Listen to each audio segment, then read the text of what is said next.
प्रिय भक्तों, ओम नमः शिवाय। भक्तों, आज हम आपको इस चैनल के माध्यम से उन कथाओं को सुनाने जा रहे हैं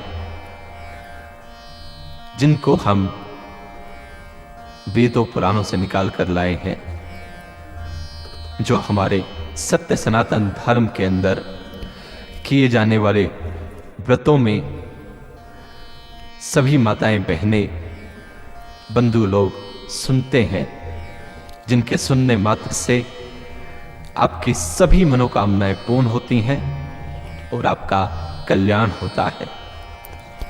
ऐसी कथाओं में से हम आज आरंभ करने जा रहे हैं सोमवार व्रत कथा से। आइए माताओं, बहनों, हम आपको सोमवार व्रत कथा की कहानी सुनाते हैं, जो आप व्रत के बाद सुनते हैं। सभी स्नेह से बोलिए ओम नमः शिवाय।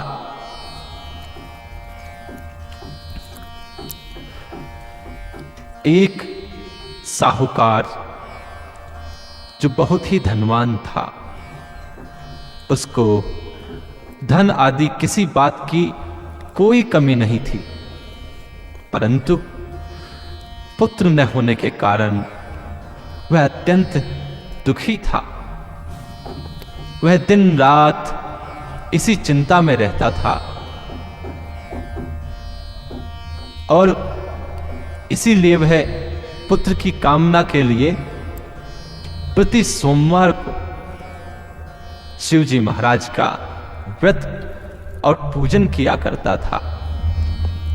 सायंकाल को शिव जी के मंदिर में जाकर दीपक जलाया करता था। उसके इस भक्ति भाव को देखकर एक समय श्री पार्वती जी ने शिव जी महाराज से कहा, हे महाराज, यह साहूकार आपका अनन्य भक्त है और सदैव आपका व्रत और पूजन बड़ी श्रद्धा के साथ करता है, अतः इसकी मनोकामना पूर्ण करनी चाहिए। शिव जी ने कहा, पार्वती जी, यह संसार कर्म क्षेत्र है। जैसे किसान खेत में जैसा बीज बोता है वैसा ही फल काटता है, उसी तरह संसार में जो जैसा कर्म करते हैं वैसा ही फल भोगते हैं। पार्वती जी ने अत्यंत आग्रह के साथ कहा, महाराज, जब ये आपका ऐसा भक्त है और यदि इसको किसी प्रकार का दुख है तो उसको अवश्य दूर करना चाहिए आपको, क्योंकि आप तो सदैव अपने भक्तों पर दया करते हैं, उनके दुखों को दूर करते हैं। यदि आप ऐसा नहीं करेंगे तो मनुष्य क्यों कर आपकी सेवा, व्रत तथा पूजन करेंगे। पार्वती जी का ऐसा आग्रह देखकर शिव जी महाराज प्रसन्न हो कहने लगे, हे पार्वती, इसके कोई पुत्र नहीं है, इसी पुत्र चिंता से यह बहुत दुखी रहता है। इसके भाग्य में पुत्र न होने पर भी मैं इसको पुत्र प्राप्ति का वर देता हूं, परंतु वह केवल 12 वर्ष तक ही जीवित रह पाएगा। इसके पश्चात वह मृत्यु को प्राप्त होगा। इससे अधिक मैं इसके लिए कुछ नहीं कर सकता। यह सब बात साहूकार सुन रहा था। इससे उसको न कुछ प्रसन्नता हुई और न ही कुछ दुख हुआ। वह पूर्वत पहले की भांति वैसे ही शिवजी महाराज का सोमवार का व्रत और पूजन करता रहा। कुछ समय व्यतीत हो जाने पर साहूकार की स्त्री गर्भवती हुई और 10वें महीने में उसके गर्भ से एक अति सुंदर पुत्र की प्राप्ति हुई। साहूकार के घर में बहुत खुशियां मनाई गई, परंतु साहूकार ने उसको केवल 12 वर्ष की आयु जानकर अधिक प्रसन्नता प्रकट नहीं की, नहीं किसी को भेद दिया, इस बारे में कुछ बताया। जब वह 9 वर्ष का हो गया तो उस बालक की माता ने साहूकार से उसके विवाह आदि के लिए कहा, परंतु वह साहूकार कहने लगा, मैं अभी इसका विवाह नहीं करूंगा, इसे काशी जी पढ़ने के लिए भेजूंगा। फिर साहूकार ने अपने साले अर्थात बालक के मामा को बुलाया और उसको बहुत सा धन देकर कहा, तुम इस बालक के साथ में काशी जी जाओ और इसे पढ़ने के लिए ले जाओ। रास्ते में जिस जगह भी जाओ वहां यज्ञ करते हुए, दान देते हुए तथा ब्राह्मणों को भोजन कराते हुए जाना। इस प्रकार साहूकार ने अपने साले और पुत्र को काशी पढ़ने के लिए भेज दिया। वह दोनों मामा भांजे सब जगह यज्ञ करते हुए और ब्राह्मणों को भोजन कराते हुए जा रहे थे। रास्ते में उनको एक शहर दिखाई पड़ा। उस शहर के राजा की कन्या का विवाह था और दूसरे राजा का लड़का जो विवाह के लिए बारात लेकर आया था वह एक आंख से काना था। लड़के के पिता को इस बात की बड़ी चिंता थी कि कहीं वर को देख कन्या के माता पिता विवाह में किसी प्रकार की अड़चन पैदा ना कर दें। इस कारण जब उसने साहूकार के लड़के को देखा तो मन में विचार किया कि क्यों न दरवाजे के समय पर इस लड़के से वर का काम ले लिया जाए। ऐसा विचार कर राजा ने उस लड़के और उसके मामा से कहा और मामा राजी हो गई और साहूकार के लड़के को स्नान आदि कराकर वर के कपड़े पहनाकर तथा घोड़ी पर चढ़ाकर दरवाजे पर ले गए और बड़ी शांति से सब कार्य हो गया। किसी को कुछ पता नहीं चला।